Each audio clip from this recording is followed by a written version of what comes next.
Cuando estudiamos estas tres disciplinas nos dimos cuenta de que nos daban ciertos beneficios. ¿Alguien recuerda esos beneficios? ¿Qué pasó? ¿Qué pasó?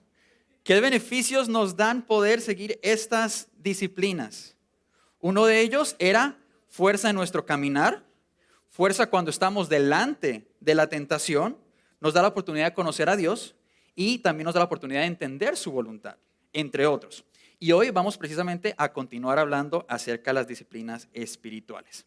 Ahora, cuando la persona escucha disciplina, muchos de ustedes quizás regresarán en el tiempo a cuando tenían unos 10, 15 añitos y hacían algo que no debían hacer. Y venía la famosa palabra, vamos a disciplinarlo, ¿verdad? Normalmente nosotros cuando pensamos en la palabra disciplina no pensamos en algo necesariamente bueno, pero tenemos que recordar que la disciplina y el castigo no son la misma cosa. El castigo es una paga por algo que hiciste en el pasado, mientras que la disciplina es un esfuerzo que hacemos hacia nuestro futuro. Ahora, la palabra disciplina, vamos a ver si ahorita lo pueden poner, disciplina está conectada íntimamente a la palabra discípulo, ¿verdad? Disciplina, discípulo, disciplina, discípulo. ¿Y qué es un discípulo? El discípulo es alguien que quiere ser como su maestro. No solamente quiere saber lo mismo, conocer lo mismo, pero anhela, añora poder llegar a ser igual como él, su forma de ser, su forma de comportarse. Y un muy buen ejemplo lo podemos encontrar en el libro de Hechos. Si usted va al libro de Hechos capítulo 11, verso 26, usted va a poder ver cómo en Antioquía, no Antioquía, Colombia, sino Antioquía, la provincia en el reino romano, usted se va a poder dar cuenta de que ahí fue la primera vez que le llamaron a los cristianos cristianos. Ahora, no sé si usted sabía, pero la palabra cristianos fue dada en un tono de burla originalmente. Porque la palabra cristiano significa un pequeño Cristo. ¿Por qué se burlaban de tal manera los no creyentes? Porque esta gente seguía tanto las palabras de Jesús, trataban tanto de poder acercarse a lo que él hacía, que llegaba al punto donde estas personas prácticamente se convertían en dignos representantes de él, a tal punto que le llamaban pequeños cristos. Así que cuando usted le llamen cristiano, usted debe saber que la persona que está caminando es prácticamente un pequeño Cristo. ¿Todo entendido? Amén. Amén. Bueno, ahora, vuelve y juega. De tal manera lo representaron que utilizaron la disciplina para poder llegar a ser buenos discípulos. Ahora, en varias ocasiones, y creo que el hermano Pedro mencionó esto un par de veces, Pablo aludía al ejemplo de un atleta que se prepara para la carrera. Los que han ganado cualquier torneo, ¿alguien ha ganado algún torneo en su vida? ¿De fútbol, de baloncesto? Bueno, ¿de ajedrez? ¿No? ¿Ortografía?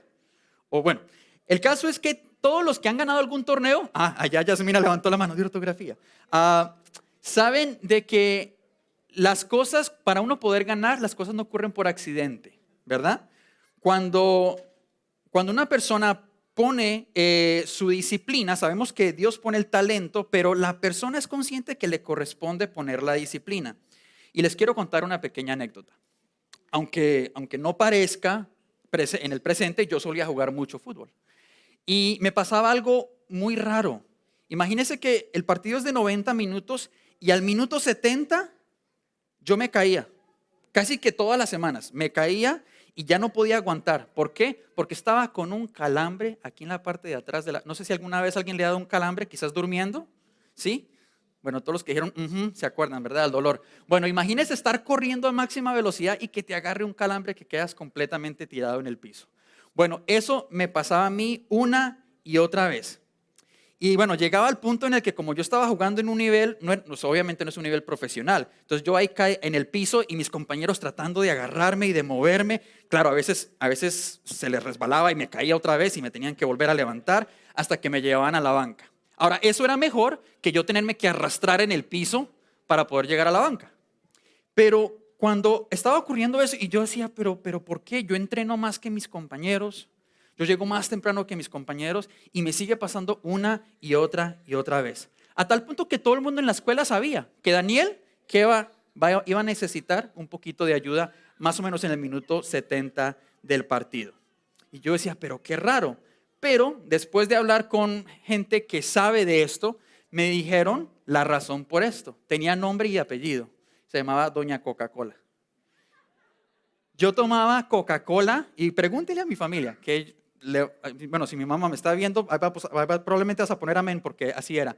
Tomaba Coca-Cola tanto, que eso básicamente que absorbía todos los nutrientes y yo no podía correr ni jugar. Claro, en el momento que comencé a cortar la cantidad de Coca-Cola, no paré de tomarla, pero en el momento que la comencé a reducir, comencé a ver el éxito. ¿Por qué? Porque entonces, por primera vez, lo que yo quería, mi objetivo, estaba cubriendo todas las áreas de mi vida que tenían efecto para llegar a ese objetivo, que en ese caso era la dieta y el ejercicio. Ahora, en la carrera de la fe, hay unos que están avanzando como Pablo, van corriendo al supremo llamamiento de Dios en Cristo Jesús. Hay otros que apenas están decidiendo qué color de medias me voy a poner para la carrera, no sé. ¿Y por qué es eso? O hay otros que están acalambrados espiritualmente. Y yo creo, en mi opinión, no lo dice la Biblia, pero en mi opinión yo creo que hay algunas razones que pudieran apuntarnos a eso. Algunos no saben que en la carrera de la fe hay una meta. Otros quizás saben que hay una meta, pero no conocen realmente de qué se trata. Y hasta hay otras personas que quizás están en la carrera, pero como no están poniendo en disciplina todas las áreas de su vida, entonces no están logrando avanzar demasiado.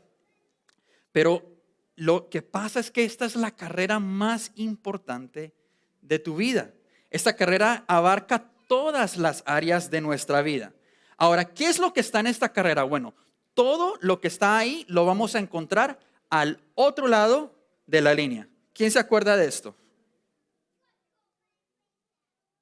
El pastor hace un par de semanas, que creo que fue hace un par de semanas, nos dibujó una línea que yo dije, wow, ese ejemplo está súper impactante. Y quiero poner la línea también. ¿De qué trataba esta línea? ¿Alguien se acuerda?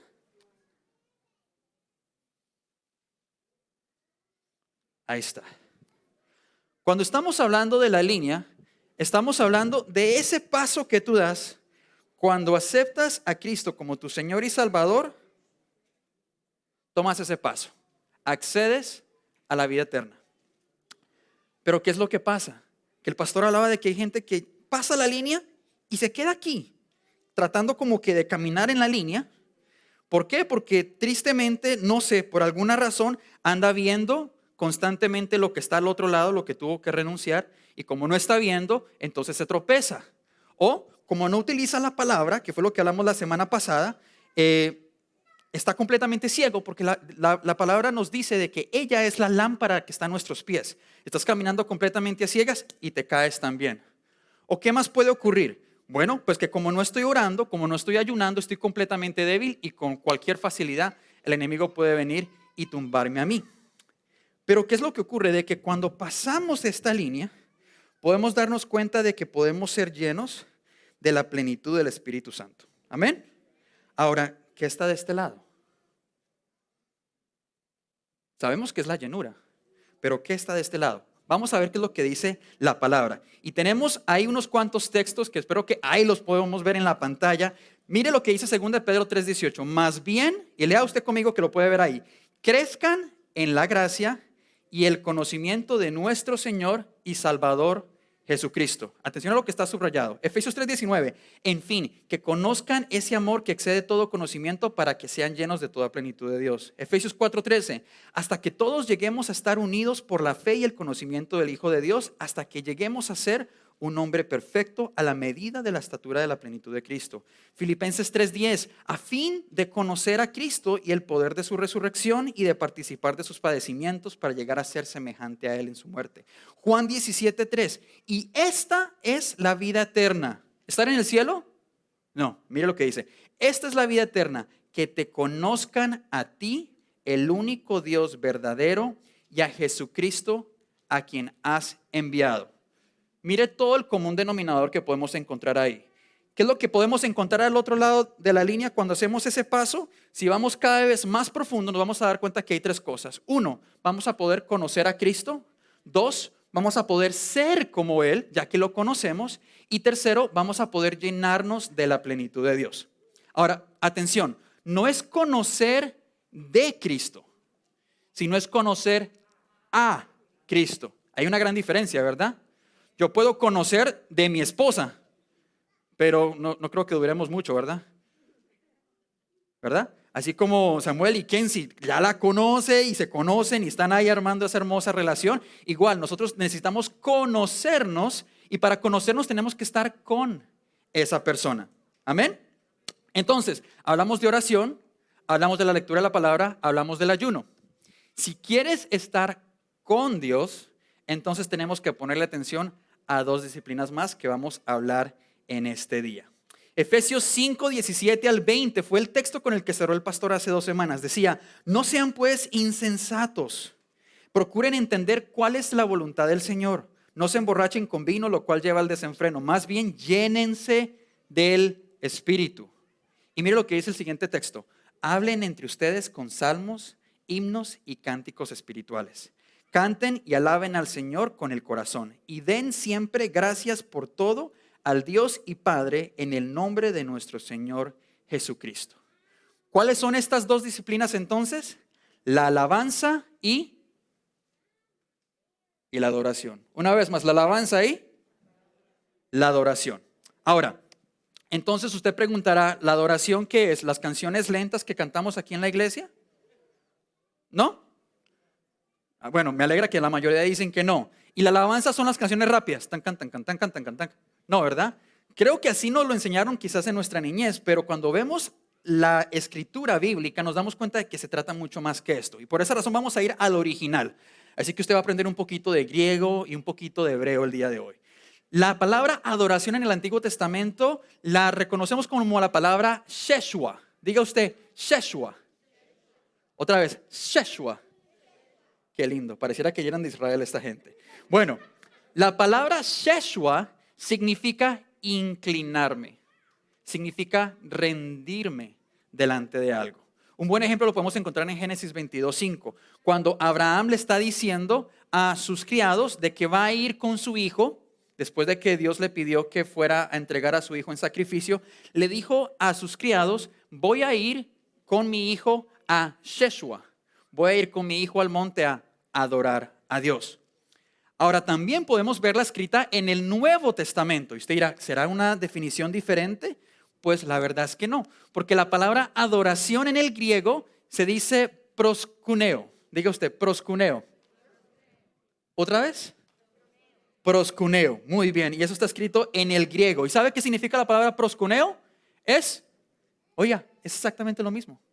Es inclinarme, es rendirme delante de algo. Podemos ver un ejemplo en Apocalipsis 15:4. Dice, Dios mío, todos te honran y te alaban, pues solo tú eres santo. Todos los países del mundo vendrán a proskuneo, vendrán a adorarte, pues bien saben que eres justo. Ahora, en ambos significados del Antiguo y del Nuevo Testamento vemos una línea, ¿verdad? Que se mantiene igual.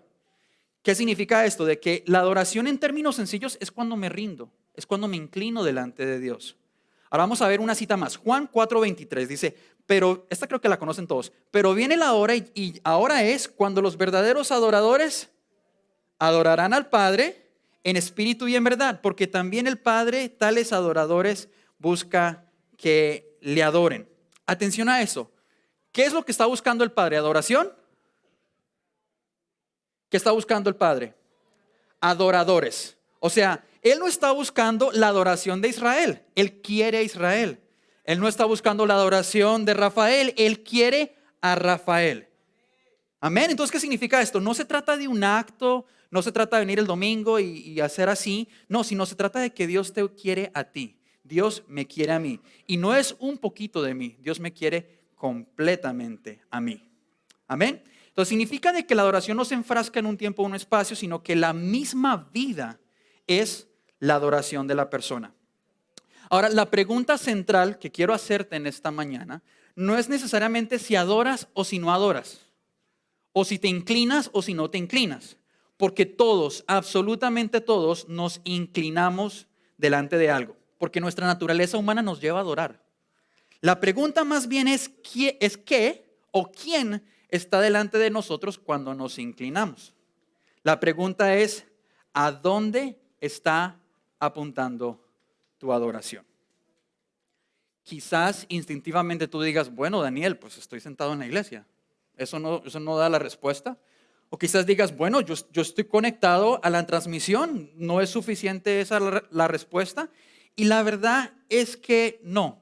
Porque Karelis misma dijo casi que palabra por palabra lo que quería decir en esta frase. Dice que no se trata de cumplir con ciertos requisitos. Como por ejemplo, si vienes o no vienes a la iglesia. Porque adivine qué, los que más criticaron a Jesús cuando estuvo aquí, esa gente vivía en la iglesia. Esa gente vivía en la sinagoga. Y mire la respuesta que les dio Jesús en Mateo 15. Dice, este pueblo me honra con los labios, pero su corazón está lejos de mí. No tiene sentido que me alaben, no tiene sentido que me honren. ¿Por qué? Porque su corazón está lejos de mí. Si sus enseñanzas son mandamientos humanos. Mira cuál fue el problema de los fariseos. Su corazón estaba lejos de mí. Porque el corazón está lejos, entonces nada de lo que haga tiene sentido. Nada de lo que haga va a valer la pena. ¿Qué nos puede enseñar esto? Que la adoración precede a la alabanza. Si alabas y no estás adorando, estás haciendo lo que hace un fariseo. Entonces la adoración va primero antes de poder alabar. Por esa razón, aunque decimos alabanza y adoración, hoy estamos viendo adoración y alabanza. La adoración puede abarcar más que nuestro corazón, pero nunca va a abarcar menos que nuestro corazón. ¿Quién es el dueño de tu corazón? Bueno, si estás al lado de tu pareja, quizás digas, ay, es que si digo Dios se va a enojar la doña. Bueno, la realidad es que sencillamente cuando Dios es el dueño de tu corazón, es la mejor expresión de amor que le puedes dar a tu esposa, a tu esposo. ¿Por qué? Porque si Dios es el dueño de tu corazón, Él te va a decir, tienes que serle fiel, tienes que respetarla, tienes que cuidarla, tienes que tener mucho cuidado de tu vida, aun cuando ella no te ve. ¿Por qué? Porque el dueño de su corazón le está exigiendo que lo haga. Amén. Ahora, quizás tú digas, bueno, entonces, ¿quién está compitiendo por mi corazón? Bueno, pues no necesariamente la familia en la mayoría de los casos. Ni siquiera es el trabajo o el dinero. La mayor competencia por tu corazón eres tú mismo. Eres tú mismo. La mayor competencia por mi corazón soy yo mismo. ¿Qué son? Tus emociones, por ejemplo. ¿Emociones por qué? Porque en un ataque de rabia, en un ataque de enojo, se te olvida que eres cristiano. No, pero es que y usted llena ahí el espacio en blanco. En un momento de rabia, en un momento de enojo, de ira, puedes comenzar a hacer algo que no debes hacer. ¿Hay quien está llevando las riendas de tu vida? ¿Dios o tus emociones? Las emociones, ¿verdad? También puede ser tu popularidad, porque tratas de encajar con tu círculo, aunque eso incluya hacer cosas que no debas hacer. También puede ser tu comodidad y tu seguridad, que eso es una verdad que no se dice mucho en las iglesias, pero es verdad. El cristianismo no significa que ahora desde que te convertiste, desde que pasaste de la línea, entonces ahora todo lo que toco es oro, oro, oro, oro, plata, plata, plata, plata, oro, oro, oro, prosperidad por todo momento. No significa eso. Van a haber situaciones donde aferrarte a tus convicciones va a ir en contra de tus intereses personales. Si no, pregúntele a Jesús. Si no, pregúntele a Pablo. Si no, pregúntele a los apóstoles. Pero si Dios es el dueño de tu corazón, vas a saber que has hecho lo correcto sin importar las consecuencias. Posiblemente las convicciones no te lleven a gran prosperidad bajo el estándar humano, pero sí te garantizo que te llevará muy dentro de este lado de la línea. Y quería contarles una pequeña anécdota que pasó hace muchos años. Mi abuelo me la contó cuando él se convirtió, que vivía en una zona donde había mucho guerrillero, habían muchas personas, terroristas domésticos en ese lugar. Y llegaron unos hermanos de la iglesia, se vistieron de guerrilleros y entraron a la iglesia con armas y todo, falsas. Y dijeron, todos los cristianos háganse a un lado, los que no son cristianos háganse en el otro lado porque vamos a matar a todos los cristianos. Y tristemente la mayoría del liderazgo de la iglesia se hizo a ese lado. Imagínense eso. Gracias a Dios, mi abuelo estaba de este lado. O eso cuenta él, no sé. Yo confío que sí. Y de ahí lo utilizó el pastor como una reflexión para realmente ver hasta dónde nos van a mantener nuestras convicciones aferrados. Porque cuando Dios te da el trabajo, claro, qué lindo venir a la iglesia. Pero cuando estamos pasando por una situación difícil, se nos puede olvidar quién es el que nos da la vida. Amén. Ahora, una vez más, quizás el ser cristiano no te dé todo lo que quieres en el estándar humano, pero el mantenerte en fijo a tus convicciones sí te va a dar la posibilidad de ser próspero en este aspecto, que es lo que realmente importa, que es la vida eterna. Conocer a Cristo, ser como Él y ser lleno de su Espíritu. Mira este ejemplo, porque tú dices, bueno, entonces, ¿cómo le hago yo para adorar? Quiero adorar a Dios. ¿Qué es lo que tengo que hacer? Bueno, Jesús nos da un ejemplo perfecto de cómo se hace esto. Primero, miren lo que ocurrió estas horas antes de que Jesús fuera arrestado. Dice que Jesús salió y conforme a su costumbre se fue al monte de los olivos. Sus discípulos lo siguieron. Cuando llegó a ese lugar, Jesús les dijo, oren para que no caigan en tentación. Luego se apartó de ellos a una distancia como de un tiro de piedra y allí, ¿qué pasó? Se arrodilló y él oró. ¿Qué es lo primero que hago yo cuando me inclino, cuando me arrodillo delante de Dios? Yo me humillo. Me pongo de rodillas y cuando yo hago esto, le estoy diciendo a la persona que está al frente mío que esa persona es más grande que yo. ¿Verdad? Le estoy diciendo, soy menos que tú. Eso fue lo primero que hizo Jesús cuando llegó ahí al Monte de los Olivos y comenzó a orar. Segundo, ¿qué ocurrió? Vamos a seguir viendo lo que dice la historia bíblica. Dice, y decía, Padre, si quieres, haz que pase de mí esta copa.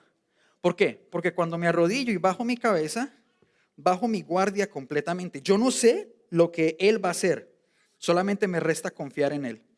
Quedo completamente a merced de la voluntad de la persona que está al frente mío. Pero ¿qué pasó con este tercer punto? El tercer punto dice, mas no se haga no se haga mi voluntad, sino la tuya.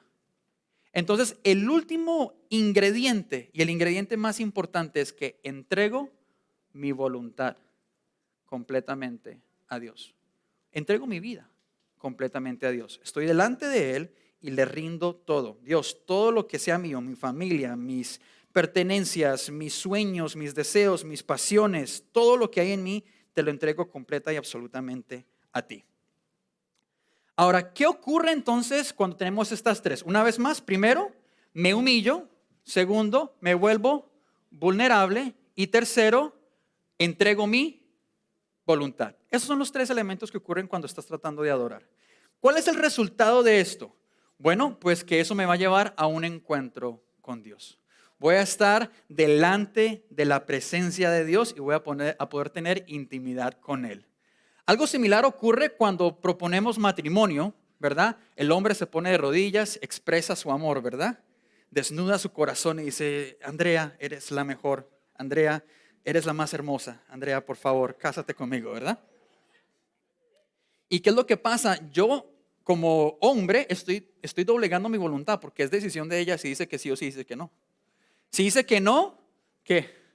A llorar a la casa, creo yo, ¿verdad? ¿Por qué? Porque le estoy diciendo, estoy entregando, te presento todo y tú tomas la decisión si sí o si no. Entonces ya lo hacemos prácticamente cuando nosotros pedimos matrimonio. Ahora, ¿cuáles son los efectos de poder haber tenido esa intimidad con Dios, de haber podido estar con Dios? Bueno, primero, voy a recibir ahora la voluntad de Dios. Como ya no es mi voluntad la que reina, ahora puedo recibir la voluntad de Dios para mi vida. Un ejemplo práctico lo ha mencionado el pastor un sinnúmero de veces. Pablo, cuando Pablo se encuentra con Jesús y primero le pregunta quién eres, lo conoció. Lo segundo fue, ¿qué quieres que yo haga? Cuando Isaías fue limpiado con este carbón encendido, lo que después le respondió a Dios fue, heme aquí, envíame a mí. O sea, se trata de que cuando tienes un encuentro con Dios, comienzas a hacer lo que Dios dice que tienes que hacer. Segundo, como efecto de esto, entonces, porque me vacío completamente, ahora puedo llenarme de Él. Comienzo a ser más como Cristo. Comienzo a transformarme. La gente espero que comience a ver un cambio. Decía, pero usted ya no habla igual. Usted ya no reacciona igual, usted ya no se comporta igual. ¿Por qué? Porque una vez que comienzo a ser transformado hacia Cristo, entonces yo ya no puedo volver a ser igual. Y tercero, que es muy importante en esta época, puedo entonces ser un reflejo fiel de su luz. Y un muy buen ejemplo lo podemos encontrar en Éxodo 34:29. Mira lo que dice la palabra. Y sucedió que cuando Moisés bajó del monte Sinaí con las 2 tablas del testimonio, o sea, los 10 mandamientos, en su mano, él no se había dado cuenta que después de haber hablado con Dios, su rostro resplandecía. ¿Cuál fue el efecto de haber estado cara a cara con Dios? Comienzas a resplandecer, comienzas a iluminar. ¿Una luz propia? No, es la luz de Dios a la cual se pudo impregnar en ti. ¿Por qué? Porque estabas cerca de Él. Si no estás cerca de Él, pues difícilmente vas a poder demostrar esa luz. Ahora, ¿cuál es el lema dentro de nuestra iglesia? Ilumina tu comunidad. Una vez más, ilumina tu comunidad. Entonces, ¿quieres iluminar? Hay que adorarle. ¿Quieres marcar la diferencia? Hay que adorarle. ¿Quieres ser una persona de convicciones firmes y centradas en la palabra? ¿Qué hay que hacer? Hay que adorarle. Ahora vamos a hablar de la compañera fiel de la adoración, que es la alabanza, que ya me quedan unos cuantos minutitos. Y vamos también a aprender un poquito más de hebreo. Diga la palabra halal. Y no es jalar algo, no es vamos a jalar eso, no, sino jalar, halal. ¿Qué significa halal? Significa celebrar, glorificar, cantar, alardear. Es decir, es que mi Dios, no hay nadie como Él. Es que mi Dios es bueno, es que mi Dios es grande, es que Él es fiel. Eso es alabar a Dios. Significa hablar bien de alguien. Por esa razón usted quizás ha dicho la palabra aleluya. ¿Alguien la ha dicho? Aleluya. Hay uno que quizás diga aleluya. ¿Qué es eso? No sé, pero lo escucho en la iglesia. Aleluya, aleluya, aleluya. Bueno, pues aleluya es halal, de alabar, y ya, que es la última palabra, que es Yahweh, que es Jehová. Entonces, cuando tú dices aleluya, estás diciendo alabado sea Jehová, alabado sea Dios. Y dice, pues ya tiene sentido. Ahora sí lo voy a decir con más intención. Bueno, ahí está, importante.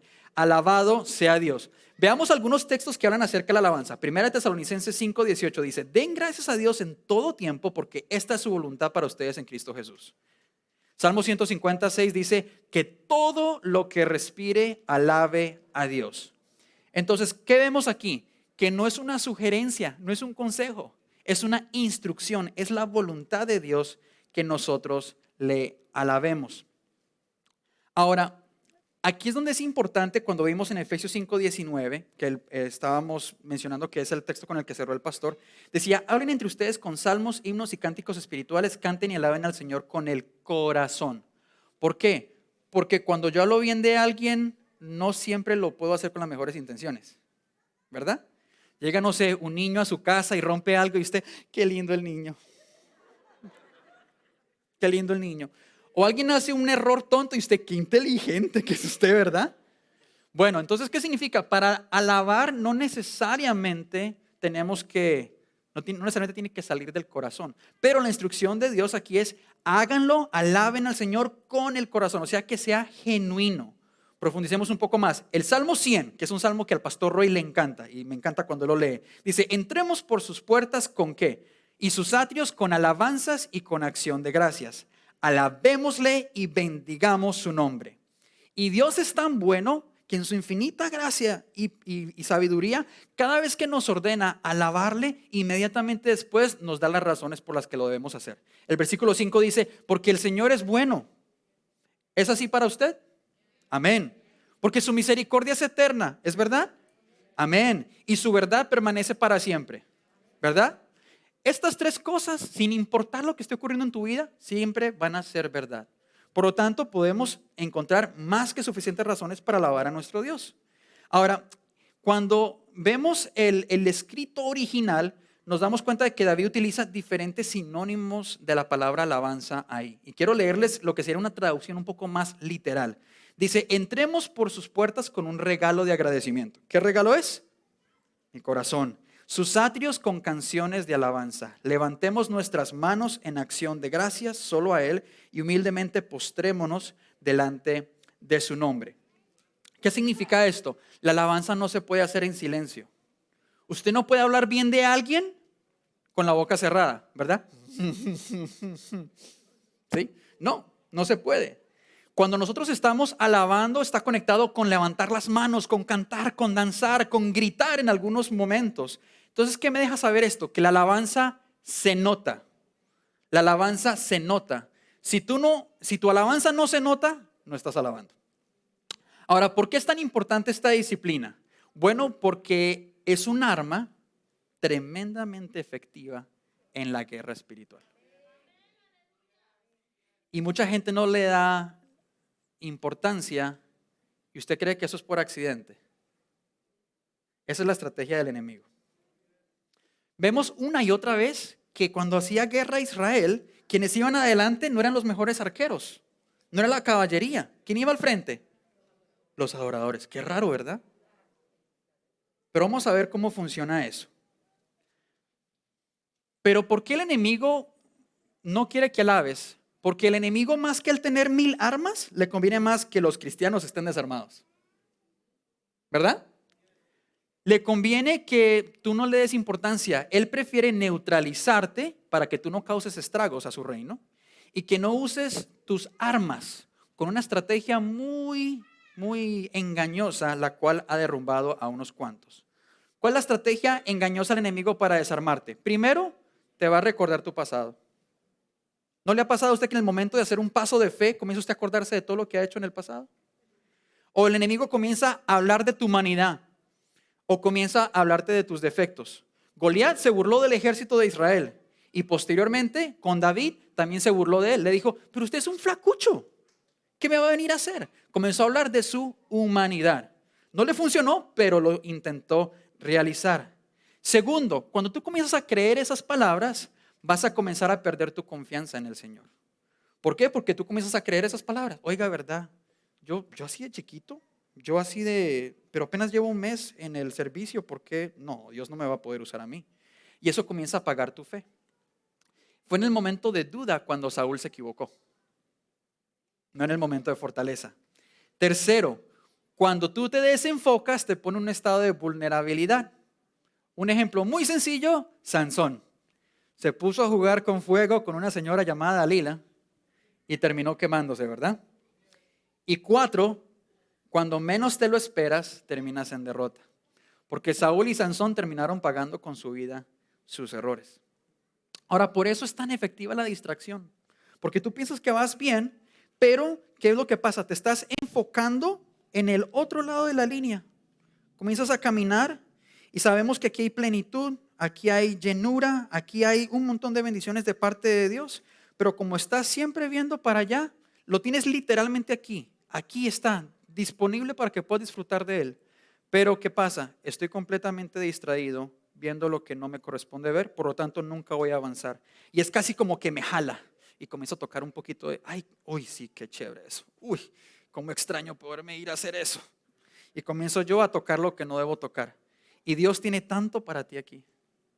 Pero ¿qué pasa? El enemigo, ¿qué es lo que nos quiere hacer? Recuerde, mire cómo se gozaba usted en el pasado, ¿verdad? Entonces, esa es la estrategia del enemigo. ¿Y qué es lo que quiere? Que no te puedas sumergir de este lado de la línea.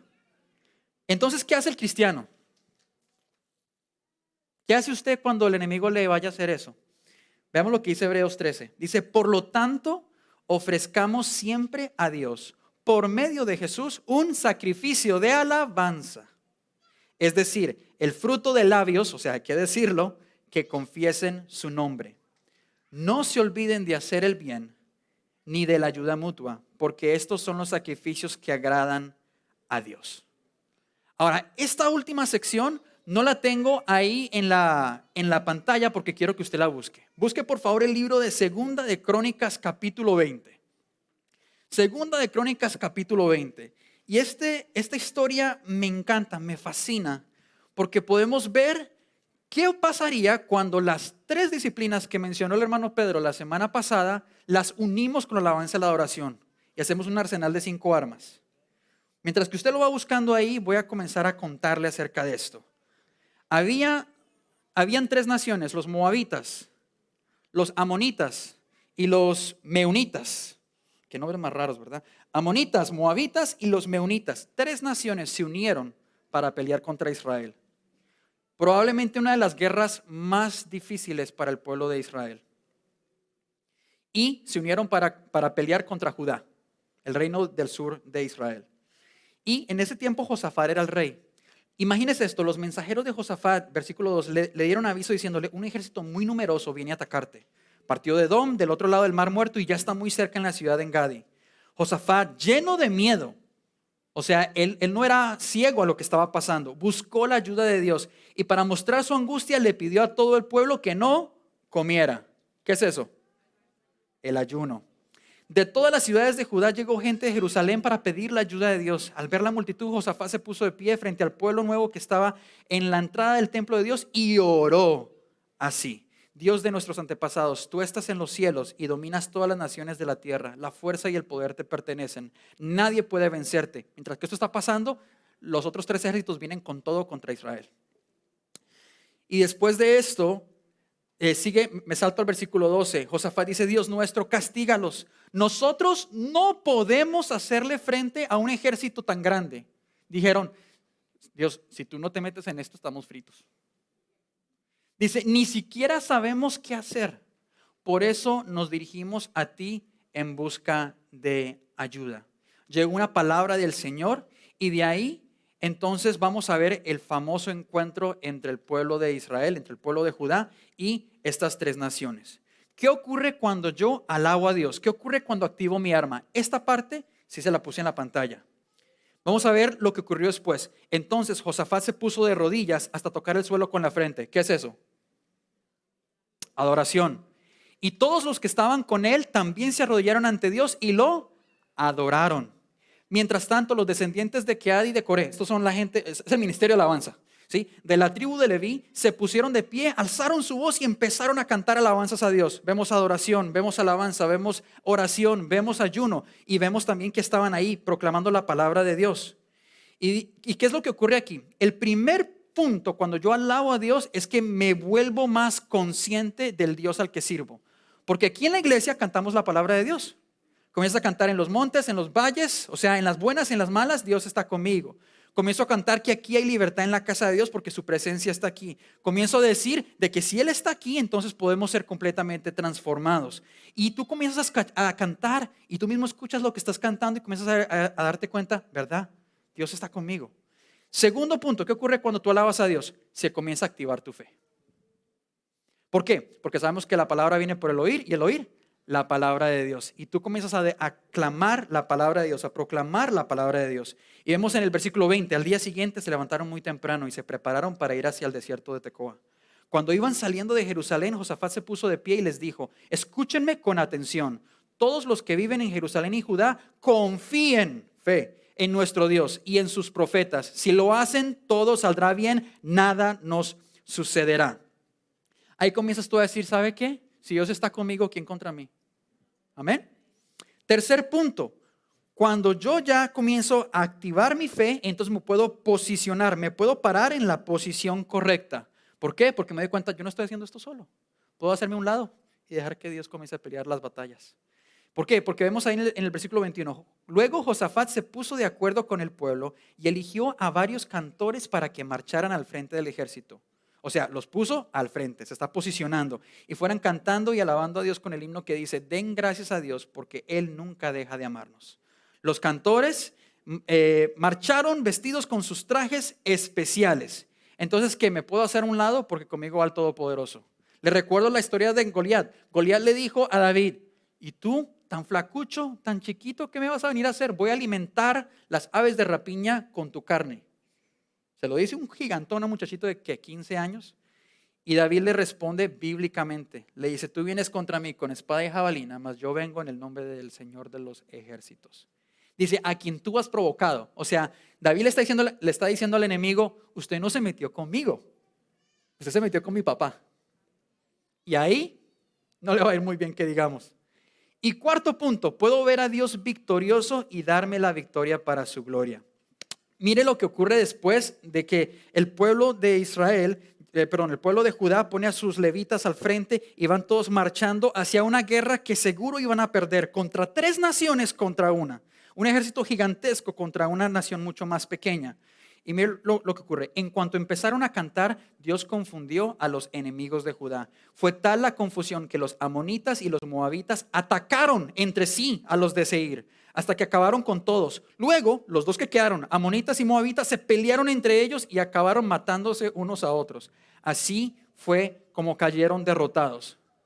¿Y sabe qué es lo más interesante de esto? El pueblo de Israel ni se dio cuenta de esto. ¿Por qué? Porque dice, cuando el ejército de Judá llegó, se dieron cuenta que ya no había un montón de gente muerta ahí. O sea, ni siquiera tuvieron que pelear, porque cuando pusieron a Dios delante de ellos, entonces Dios peleó la batalla por ellos. Amén. ¿Y qué fue lo que ocurrió? Vieron cadáveres regados por todos lados, no quedó nadie con vida. Entonces Josafat y su ejército fueron a apoderarse de las pertenencias de sus enemigos. Mire esto, encontraron gran cantidad de alimentos, ropa y utensilios valiosos. Era tanto lo que había, porque eran tantas personas, que pasaron 3 días recogiéndolo todo y ni aún así pudieron llevárselo todo. A tal punto que ese lugar que iba a ser una muerte segura para este pueblo terminó siendo llamado el Valle de la Bendición. ¿Qué significa esto? Muchas veces lo que el enemigo planea hacer en contra tuya, Dios lo puede utilizar para bendecirte. ¿Qué se iba a imaginar Josafat de que todo esto estaba siendo magistralmente orquestado por parte de Dios para poder darles bendición, armas y todo lo que necesitarían por mucho tiempo? Imagínense, 3 días recogiendo y no pudieron terminar de recogerlo todo. ¿Qué es lo que ocurre con esto? Bueno, que cuando realmente nosotros alabamos a Dios, comenzamos a activar esa arma, un arma que muchos hemos dejado guardada en casa. ¿Y cómo? Activando entonces esta arma espiritual. Ahora, quiero cerrar con esta última historia. En el libro de Marcos, usted va a encontrar la historia de una mujer que llega delante de la presencia de Jesús y riega un perfume muy costoso. Decía la Biblia de que costó 300 denarios. Un denario equivalía al trabajo de un jornalero por un día completo. Y dice que lo vació completamente. Eso el día de hoy equivaldría como unos $30,000. Imagínese un perfume de $30,000. O sea, usted se lo pone y huele, pero al cielo, usted me imagino. Pero bueno, ella lo riega completamente delante de Jesús. Y dice la palabra que los discípulos como que se molestaron.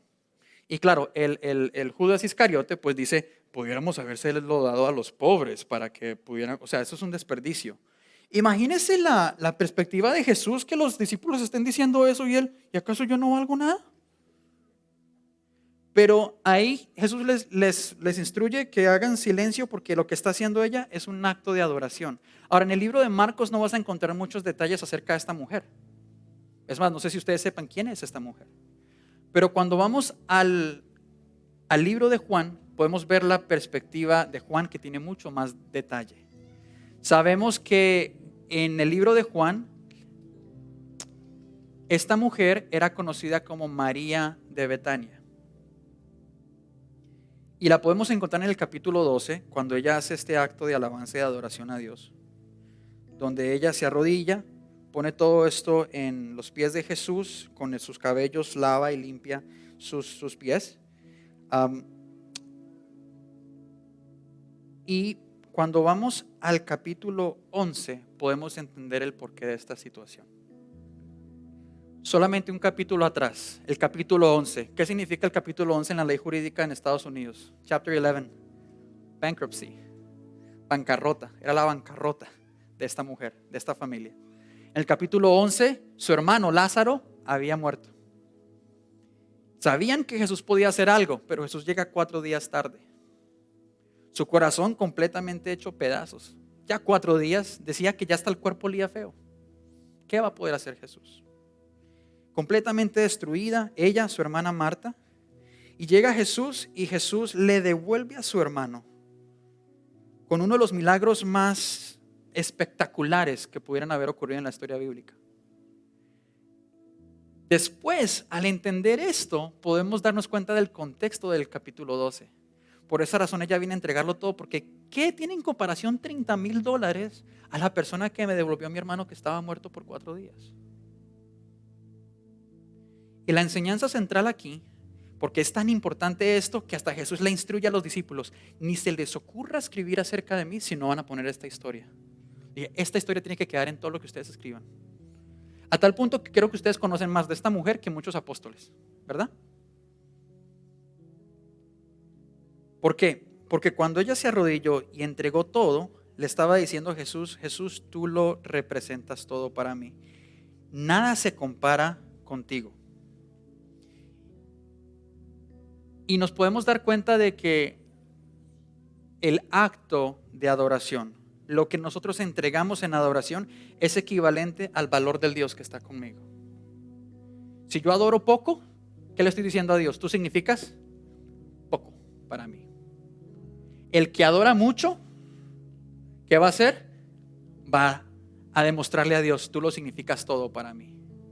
Por esa razón, hoy durante el tiempo de alabanza de adoración, unos estaban en los montes, en los valles, exaltamos al que es digno de alabanza. No hay montañas sino hasta Asheville, pero en los montes, en los valles, exaltamos al que es digno. Y otra persona ahí con las manos levantadas en los montes, en los valles, y llorando ahí en plena canción. ¿Por qué? Porque sabe que esa era de una historia donde los asirios habían dicho que Dios no tenía poder en los valles. ¿Y qué ocurrió? De que en ese momento Dios les dijo, les voy a demostrar que yo puedo en todo momento, que yo puedo en todo lugar. Y lograron ganarle a más de 100,000 personas. Otra historia, y también con Josafat, para acabar de completar. Y esta persona que está cantando eso sabe, Dios está conmigo en las buenas, pero Dios también está conmigo en el valle de sombra y de muerte. Es una persona que ha pasado por su bancarrota, que ha pasado por su chapter 11, que ha pasado por su situación incómoda, que ha pasado por una vida sin tener a Cristo y reconoce el valor de lo que Dios le dio. Y porque Dios, Jesús, le entregó todo por amor a Él, entonces puede esa persona venir a entregarlo todo.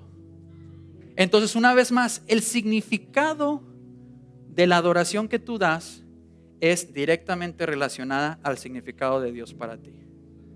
Ahora mi pregunta, que fue lo mismo de la iniciativa que hicimos unas semanas pasadas, ¿qué significa Jesús para ti? ¿Quién es Jesús para ti? ¿Qué representa Jesús para ti? Para mí lo representa todo. Ahora, estamos literalmente en la misma situación ahora. Tenemos a Jesús aquí al frente. Está al frente de cada uno de los que están aquí presentes. Puedes tomar la actitud de los discípulos, de quedarme sentado y no hacer nada, y nomás ver y quizás quejarme o condenar mentalmente. Podemos tomar la actitud de Judas Iscariote de hablar y quejarnos, o podemos tomar la actitud de María de Betania y entregarlo todo. La pregunta que quiero hacerte en esta mañana, ya esta tarde, ¿de qué lado quieres estar? ¿De qué lado de la historia quieres estar? Por esa razón quiero pedirte que cierres tus ojos, porque queremos entregarle todo a nuestro Dios. Quizás tú digas, pero es que yo no puedo estar en el capítulo 12 porque todavía estoy en el 11, estoy mal, estoy en una situación tan precaria que no sé ni siquiera qué hacer, como Josafat. Bueno, recuerda la historia. ¿Qué fue lo que hizo Josafat? Se acercó delante de Dios, adoró y alabó a Dios. ¿Para qué? Para recordar el poder de Dios y poder utilizar esta arma tan efectiva delante de Él.